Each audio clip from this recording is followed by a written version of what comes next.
Hello and welcome to this screencast. Today we will learn how to program from within RURPLE.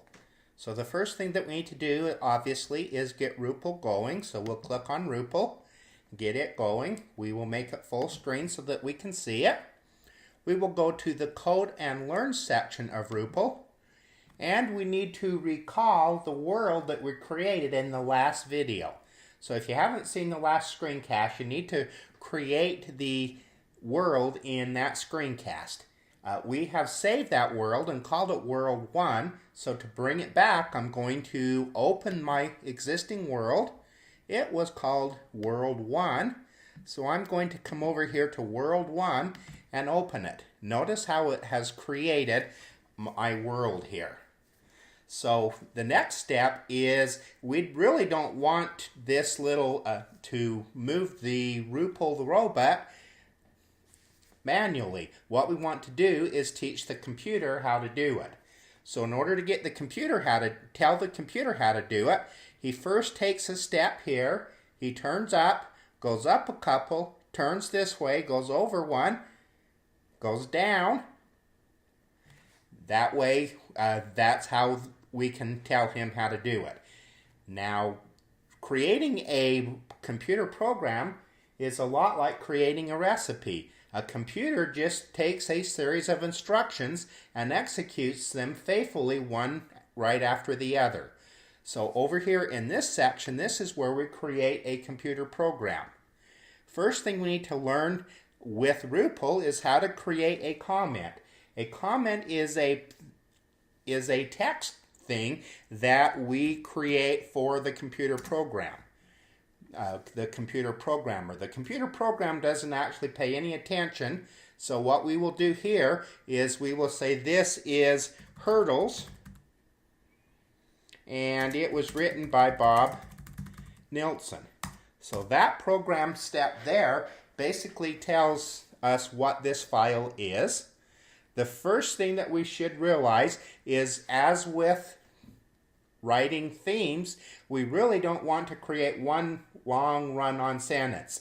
If you were writing for your English teacher and you created your entire paper with one long run-on sentence, what would they say? Probably do it over again because I can't understand it. Well, in computer programming, we kind of do the same thing. So if I want to separate sentences or separate ideas, what I use is these comments. So the first comment I'm going to do here is I am going to say, go to the first hurdle. Then the next little section is I'm going to jump the first hurdle. And the next section is I'm going to go to the second hurdle.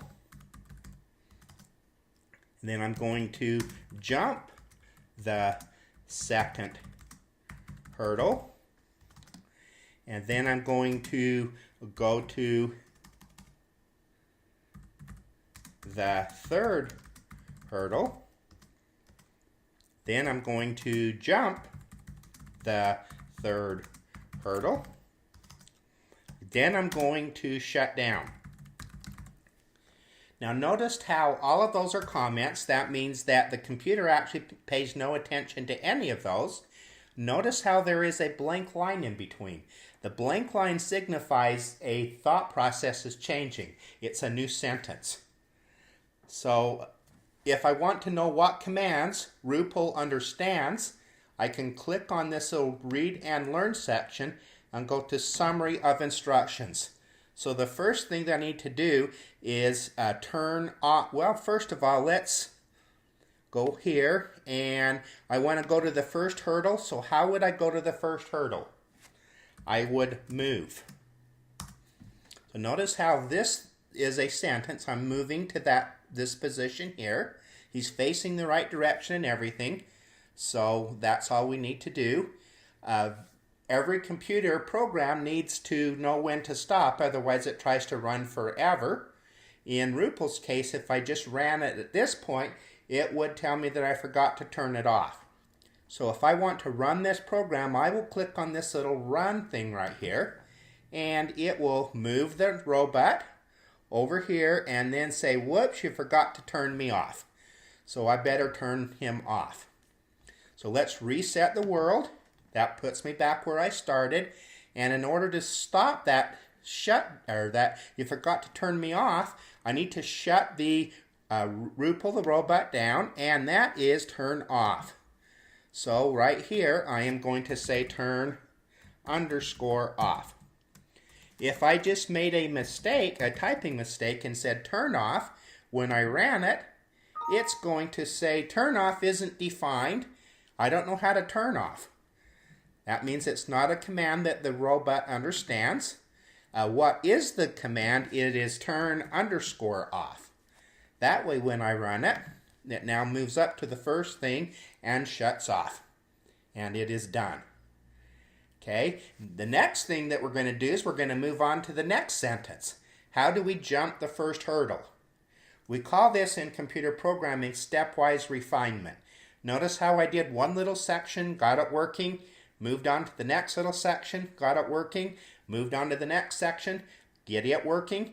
We do that because that way if an error is introduced, we know what the last section is that we tried to program, and that's where the error is. If I try to do the whole program all at once, I may find that I misstepped once and caused a great error that multiplied throughout the whole rest of the program.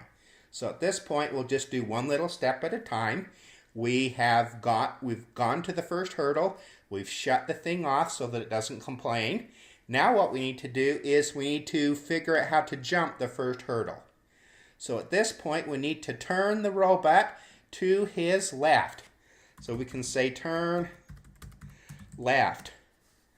Then we need to move him 2 steps forward. That brings him up to the top of the hurdle. Then what we need to do is we need to turn to his right. The only problem is if I look here, do I see any turn right? He only knows how to turn left. What would happen if I did 2 turn lefts?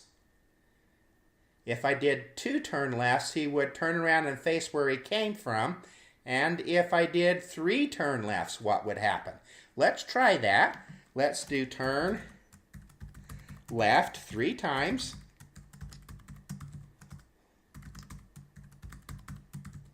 And let's try to run it and see what happens.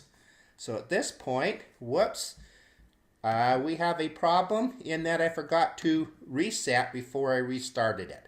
So now it's back the way that it's supposed to be, and we move, turn him up, go up, turn left 3 times, and I am pointing in the right direction. So in order to turn right, I have to turn left 3 times. Kind of strange, but you'll see why here in a minute that it's done that way. So now at this point we need to move him forward.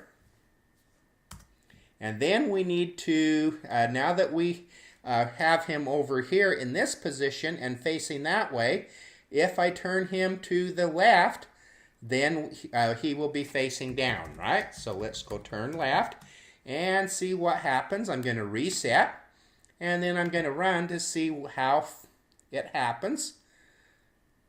So he's over here and turn, whoops, I really need to turn him right, don't I? So that's what we call a logic error. It actually didn't mistype anything. The computer understood all the commands. It just didn't do what we wanted it to do.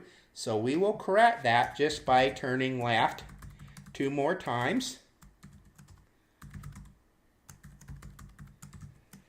Whoops.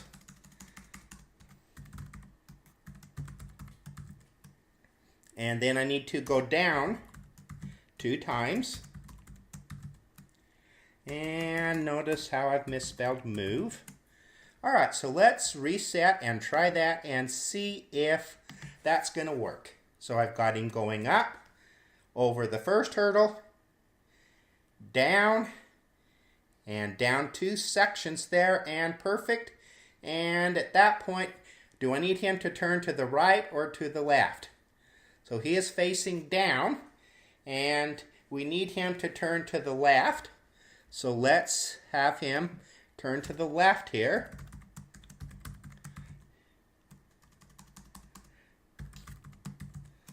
And then here, I need him to move forward one step. Notice how I'm moving just a little bit at a time. Stepwise refinement. A little step each time. So let's run this and see what happens.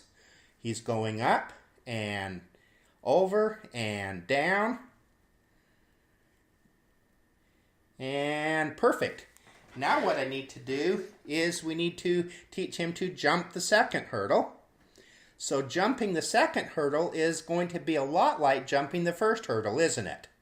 So what I'm going to do is I'm going to take this section of code here and highlight the whole thing. And then I'm going to copy. Then I'm going to come down here and I'm going to paste it. So that gives me the exact same code to do the next thing. Except for this hurdle is now 3 high, so I need to move one more. And here I need to move one more. Okay, so now how do I go to the third hurdle? Let's spell it correctly. How do I go to the third hurdle? I just need to move. So let's check and make sure that this, well, and we actually need to move twice here to get to that hurdle since it's 2 units away.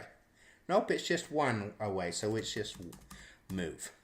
Alright, so let's go ahead and reset and try this, only this time I want the robot to run a little faster. So let's bring his speed up a little bit and turn him loose. And it looks like we've got it going good. So the final hurdle, what do we need to do for the final hurdle? We need the final hurdle. It looks a lot like this code for this hurdle, except we only need to go up once. So instead of this, I am going to paste that code again, and I just need to get rid of that move and that move. That way I only go up 1. So let's reset and try. And it looks like he has finished, and I have jumped over all 3 hurdles. Notice my program has comments as to what I am doing at the time. It's got paragraphs just like a normal thesis or a normal paper would have. They are separated with blank lines. We only use 1 blank line. That way we can see more code. 1 blank line is enough to signify that I'm doing something different. So here is a good example of jumping those hurdles. Okay, now that we have a working program, what we need to do is save this program for future use.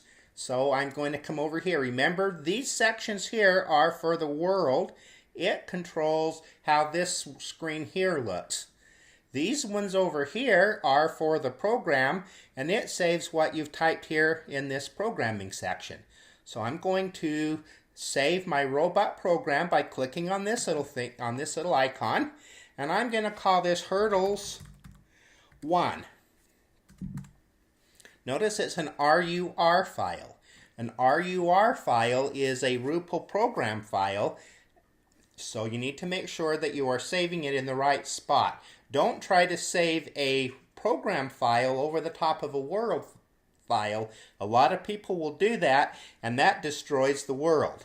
So let's go ahead and just save this RURPLE program called hurdles 1. Okay, that is saved. If I want to get it back, all I have to do is go up here and open that robot program. So this concludes this screencast. We will see you later. Thank you.